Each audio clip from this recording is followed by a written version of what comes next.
आप सभी को पता है कि इससे पहले अपन ने संगम वंश के बारे में पूरा अध्ययन कर लिया और उसमें आपको संगम वंश के अंतिम समय में मैंने बताया था कि आज अपन जो अध्ययन करने वाले हैं वो सालू वंश और तुलो वंश के बारे में अध्ययन करने वाले हैं। इन दोनों वंशों के बाद में आपके चैप्टर में एक और वंश बच जाएगा जो है चोल वंश, और उसके बाद में आपका क्लास 12वीं और क्लास 10वीं का यह चैप्टर समाप्त हो जाएगा। तो आज अपन दो वंश के बारे में अध्ययन कर लेंगे और लास्ट कल एक वंश जो बचेगा आपका चोल वंश, उसका अपन कल अध्ययन कर लेंगे। सबसे पहले अपन आज अध्ययन कर रहे हैं सालू वंश।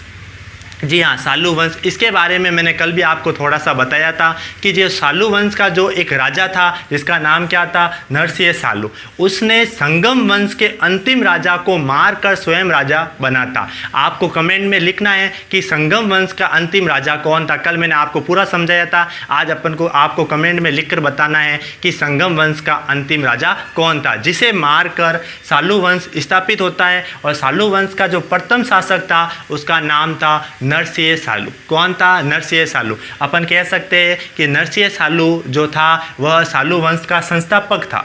कौन था? सालू वंश का संस्थापक भी था। और अपन कह सकते हैं कि नरसिंह सालू ही संगम वंश के अंतिम राजा को मारकर स्वयं क्या बना था? राजा बना था। अब देखिए, मैं आपको यहाँ पर एक स्टोरी समझाना चाहता हूँ। तो देखिए, आप देखो यहाँ पर एक जो सालू वंश का राजा है उसका नाम तो है नरसिंह सालू।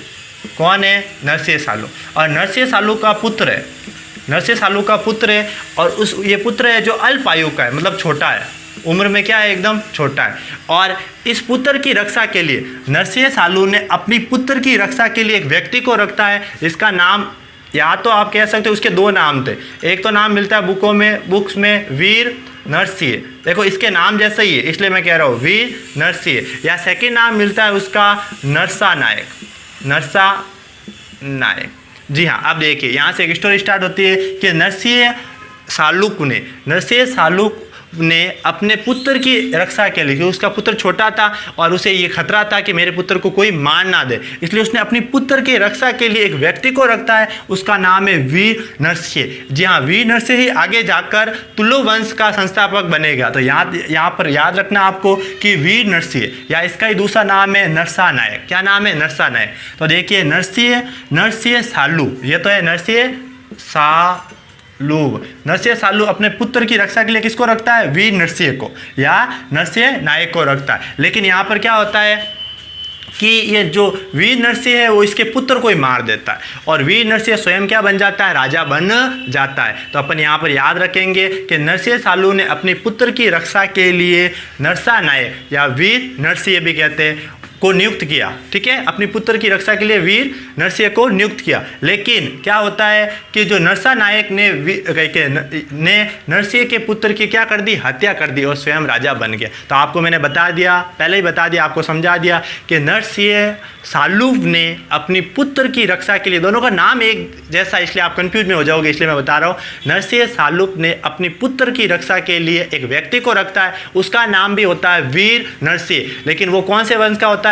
तुलो वंश का होता है। और उसका नाम दो है, एक है नरसा सालव और दूसरा है वीर नरसिंह। ठीक है, आप वीर नरसिंह याद रख दिए क्योंकि ये देखो ये सिर्फ नरसिंह था और वो वीर था। ठीक है, तो वीर नरसिंह को रखता है और वीर नरसिंह क्या करता है? नरसिंह के पुत्र को मारकर स्वयं राजा बन जाता है। तो इसके बारे में, सालू वंश के बारे में आपकी किताब में इतना कुछ नहीं दिया हुआ है, बस ये 2 लाइनें दी हुई है जो मैंने आपको समझा दिया। अब जो वंश स्टार्ट होगा तुलु वंश, इसके बारे में आपको जानकारी रखनी है क्योंकि ये आपका एक बड़ा प्रश्न बनता है 3 नंबर का। तो आपको याद रखना है तुलो वंश। तो अब आपको पता चल गया कि तुलो वंश का जो संस्थापक था वो कौन था? नरसा नायक। कौन था? नरसा नायक, या इसी का ही दूसरा नाम है वीर नरसिंह। देखिए एकदम सरल है, सालू वंश का जो संस्थापक था वो सिर्फ नरसिंह ही था, वो वीर नहीं था, इसलिए इसका वंश इतना आगे नहीं चला। लेकिन तुलो वंश का जो संस्थापक था वो वीर था और पीछे आपको पता है नरसिंह तो था ही था, तो ये वीर था, इसका वंश ज़्यादा चला। लेकिन आपको पता है सालू वंश का वंश ज़्यादा नहीं चलने का कारण था क्योंकि वो सिर्फ नरसिंह नाम था और इसका नाम क्या है? वीर नरसिंह। बस नाम में के आगे इतना ही अर्थ है कि इसके आगे वीर लगा हुआ है। अब देखिए जो वीर नरसिंह है वो राजा बनने के बाद में कुछ समय तक ही राज्य संभाल सकता है और उसकी मृत्यु हो जाती है। और वीर नरसिंह के बाद में जो राजा बनता है अपन कह सकते हैं विजयनगर का या दक्षिण भारत का जो सबसे मजबूत राज्य या सबसे खतरनाक राजा जो था वो था आपके कृष्णदेव राय। कौन था? कृष्णदेव राय। जी हाँ, अब देखिए तुलु वंश का जो संस्थापक था वो तो था वीर नरसिंह, और वीर नरसिंह का जो अपन कह सकते हैं छोटा भाई उसका नाम था कृष्णदेव राय। जी हाँ, कृष्णदेव राय जो राजा बनता है वो 1509 ईस्वी से 1529 ईस्वी तक 20 ईयर तक यानी 20 साल तक वह राजा बनकर रहता है। अभी मैंने आपको एक बात बताई कि वीर नरसिंह के छोटा भाई कौन होता है? कृष्णदेव राय होता है। कौन होता है? कृष्णदेव राय। अपन आप लिख सकते हो कि कृष्णदेव राय पूरे के पूरे दक्षिण भारत का सबसे बहादुर राजा था तथा विजयनगर का सबसे बहादुर जो राजा था वो कौन था? कृष्णदेव राय था। उसके बाद में विजयनगर के 4 भाग हो जाते हैं। मतलब अपन कह सकते हैं कि विजयनगर का या विजयनगर को बनाए रखने या अपन कह सकते हैं विजयनगर का सबसे मजबूत राजा था वो कृष्णदेव राय था। उसके बाद में विजयनगर के क्या हो गया? विखंडन हो गया, टुकड़े हो गए थे। अब देखिए कृष्णदेव राय था वो तेलुगु भाषा तथा संस्कृत भाषा का उच्च कोटि का विद्वान था। अपन कहे कि अगर कहे कि विजयनगर में या दक्षिण भारत में तेलुगु भाषा व संस्कृत भाषा का विकास सबसे ज़्यादा किस समय हुआ था, तो अपन कह सकते हैं कि कृष्णदेव राय के समय ही तेलुगु भाषा का विकास सबसे अधिक हुआ। तेलुगु भाषा के कवि सबसे अधिक कब उभरे, तो अपन कह सकते हैं सबसे ज़्यादा जब तेलुगु भाषा के कवि बने वह कृष्णदेव राय के समय बने। सबसे बड़े जो कवि थे वह कृष्णदेव राय के समय थे, और कृष्णदेव राय स्वयं तेलुगु भाषा और संस्कृत भाषा का विद्वान था। और आपको मैंने पहले ही बताया अगर कोई व्यक्ति स्वयं विद्वान हो तो वो विद्वानों का आश्रयदाता होता है। मतलब उसके जो दरबार में होते हैं वो भी कई विद्वान रहते हैं, इसलिए वो राजा क्या होगा आपको पता है, उस राजा का राज्य का विकास सबसे ज़्यादा होगा। किसका? संस्कृति और साहित्य का विकास उस राजा के राज्य में सबसे अधिक होगा। तो यहाँ पर मैं बता रहा हूँ कृष्णदेव राय किस भाषा का? तेलुगु भाषा और संस्कृत भाषा का उच्च कोटि का विद्वान था। कृष्णदेव राय के दरबार में तेलुगु भाषा के 8 कवि थे। तो मैं आपको बता देता हूं, और आपको पता है कि एक 9 रत्न थे वो तो अकबर के थे। उससे पहले अपन ने जो श्रीगुप्त के में भी अपन ने जो चंद्रगुप्त द्वितीय के बारे में पढ़ा, और समुद्रगुप्त उसके भी कितने रत्न थे आपको पता है? 9 रत्न थे। लेकिन यहाँ पर रत्न नहीं है, यहाँ पर उसके दरबार में 8 कवि है। बाकी सबके दरबार में तो अलग अलग थे रत्न, लेकिन इसके जो दरबार में तो किसके दरबार में? कृष्णदेव राय के दरबार में 8 कवि थे। इसको अपन इसके 8 कवि को अपन क्या कहते हैं? अष्टदिग्गज कहते हैं। इसके जो 8 कवि थे उसको क्या कहते हैं? अष्टदिग्गज कहते हैं। जी हाँ, कृष्णदेव राय तेलुगु भाषा को बढ़ावा देने के लिए अपने दरबार में 8 कवियों को रखते हैं, और उन 8 कवियों को क्या कहते हैं? अष्टदिग्गज। क्या कहते हैं? अष्टदिग्गज कहते हैं। अब देखिए आगे जो हजारा राम और विठल स्वामी के जो मंदिर है, 2 मंदिर है जो आज अपन कह सकते हैं दक्षिण भारत की कला के नज़र से और कला की दृष्टि से सबसे सुंदर जो मंदिर है वो कौन से मंदिर है? एक तो है हजारा राम और दूसरा है विठल स्वामी। ये दोनों मंदिर आज भी इतने सुंदर बने हुए हैं कि वह किसने बनाए थे आपको पता है? ये दोनों मंदिर कृष्णदेव राय ने बनाए थे, और ये दोनों मंदिर आज भी उतने के उतने सुंदर अपन को दिखाई देते हैं। मैंने आपको इसकी नागर कला पढ़ाई थी, उस समय मैंने आपको दक्षिण भारत की कला के बारे में आपको मैंने उस समय बताया था। अब देखिए नागलपुर नामक नगर के जो संस्थापक थे वह कौन थे? तो नागरपुर नामक नगर के जो संस्थापक थे वह कृष्णदेव राय थे।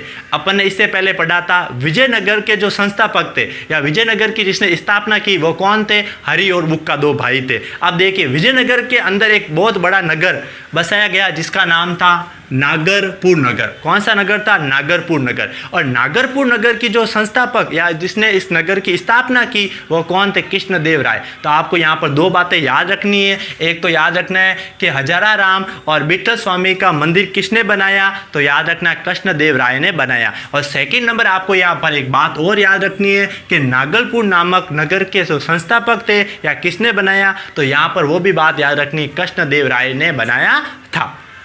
अब दिए, और मैंने आपको पहले ही बताया है कि विजयनगर को वर्तमान में क्या कहते हैं? हम्पी कहते हैं, जो विश्व धरोहर में आज यूनेस्को की विश्व धरोहर में शामिल है। अब देखिए अब अपन पढ़ते हैं कृष्णदेव राय की सैनिक उपाधियाँ। ठीक है, आपको पता है, मैंने बताया जो दक्षिण भारत के सुंदर जो मंदिर बनाए थे वो किसने बनाए थे? कृष्णदेव राय ने। इसलिए वो कला और साहित्य की दृष्टि से सबसे सुंदर मंदिर है। अब अपन पढ़ते हैं कृष्णदेव राय की सैनिक उपलब्धियां। जो कृष्णदेव जो राय था वो एक बहादुर राजा था। उसने 10 साल तक संघर्ष किया, लेकिन कभी भी 10 सालों में एक भी युद्ध नहीं हारा। वह अपने चारों जो मुसलमान के जो आप कह सकते राजा था, मुस्लिम राजा थे, उन चारों से वो युद्ध लड़ा था। और मैंने आपको पहले ही बता दिया है कि कौन कौन से वो राज्य थे इससे पहले। तो आप देखिए अपन कृष्णदेव राय ने उस समय गोवा, तो आपको मैंने पहले ही बताया कि गोवा में किसका राज्य था? पुर्तगालियों का था। इससे पहले भी जो अपन कहते हैं बुक्का ने कौन सा जीता था? गोवा को जीता था। तो यहाँ पर देखो कृष्णदेव राय ने भी गोवा का जो राजा था उसका नाम क्या कौन था? गोवा में उस समय किसका राज्य था? पुर्तगालियों का राज्य था। उड़ीसा में किसका राज्य था? प्रताप रुद्र का राजा था। प्रताप रुद्र उस समय कौन था? मतलब प्रताप रुद्र कौन था? उड़ीसा का राजा था। और सेकंड नंबर जो गोवा में किसका राज्य था? तो अपन कह सकते हैं पुर्तगालियों का था। थर्ड नंबर जो सबसे बड़ा दुश्मन है वो आपको पता है कौन है? बहमनी। जी हाँ, अपन ने पढ़ा कि दक्षिण भारत में विजयनगर का जो सबसे बड़ा दुश्मन है वो कौन है? बहमनी। और बहमनी में जो इस समय जो राजा था वो यूसुफ आदिम शाह था। कौन था? यूसुफ आदिम शाह था। तो अब इस समय जो बहमनी का जो राजा था उसका नाम क्या था? यूसुफ आदिम शाह था।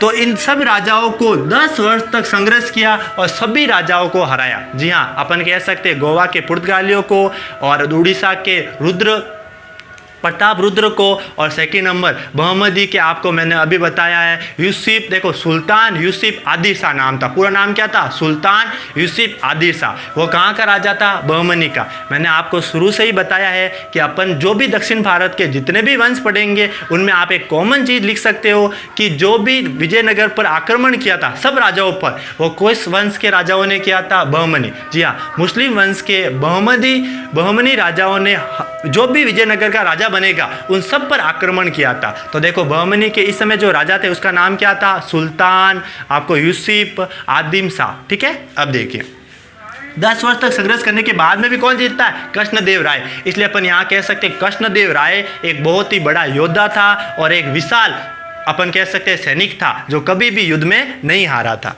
अब देखिए कृष्णदेव राय की मृत्यु होने के बाद में युति राय, ठीक है, अब देखो उसकी मृत्यु के बाद में जो राजा बनता है वो उसका छोटा भाई बनता है। कृष्णदेव राय की मृत्यु के बाद में उसका छोटा भाई ही राजा बनता है। लेकिन अब राज्य जो विजयनगर है उसके 4 भाग हो जाएंगे। मतलब अपन कह सकते हैं कि विजयनगर के जो अब कृष्णदेव राय के बाद में जो भी राजा बनेंगे वो मजबूत राजा नहीं है। तो अपन कह सकते हैं अतुल राय राजा तो बन जाता है, लेकिन वो कैसा शासक था? कमजोर शासक था।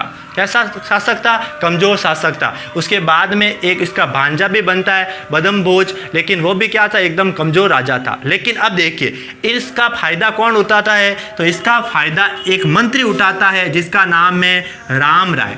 जी हाँ, जब अब क्या हो गया? कृष्णदेव राय अपन कह सकते हैं तुलु वंश एकदम कमज़ोर हो गया, और इस तुलु वंश के कमज़ोर होने का जो फायदा उठाता है वो कौन उठाता है? तुलु वंश का एक मंत्री जिसका नाम है राम राय। जी हाँ, राम राय क्या करता है? तुलु वंश के कमज़ोर होने का फायदा उठाता है और स्वयं राजा बन जाता है। तो अब आपको पता चल गया कि अब राजा कौन बन गया? राम राय राजा बन गया। राम राय राजा बनता है और राजा बनने के बाद में ये भी एक आप कह सकते हो कि होशियार व्यक्ति था, दिमाग वाला व्यक्ति था। अब ये क्या करता है? जो भी उसके पास 4 राज्य मुस्लिम होते उन चारों से वो युद्ध लड़ता है। कितने? 4 मुस्लिम राज्यों से युद्ध लड़ता है। तो राम राय जो दक्षिण में जो 4 मुस्लिम राज्य थे कौन कौन से थे? एक तो था बीजापुर था, एक था गोलकुंडा था, एक था अहमदनगर था और एक था बिदर। इन चारों से वह क्या करता है? युद्ध लड़ता है और चारों से युद्ध जीतता है। और यहाँ पर आप एक नोट में एक बात और लिख देना, अहमदनगर को सबसे ज़्यादा लूटने वाला जो व्यक्ति था वह कौन था? राम राय व्यक्ति था। कौन था? मंत्री राम राय। कौन था? मंत्री राम राय। वापस सुन लीजिए और नोट में लिख देना आप कि अहमदनगर को, दक्षिण भारत में अहमदनगर को सबसे ज़्यादा लूटने वाला जो व्यक्ति था वो कौन था? राम राय था। अब देखिए ये चारों राजा मुस्लिम जो चारों राज्य के चारों राजा एक साथ में मिल जाते हैं और एक साथ में मिलकर एक आक्रमण करते हैं। उस आक्रमण का नाम है तालीकोट। इसके युद्ध का नाम कह सकते हो या आक्रमण का नाम कह सकते हैं, तालीकोट का युद्ध होता है। कौन सा युद्ध होता है?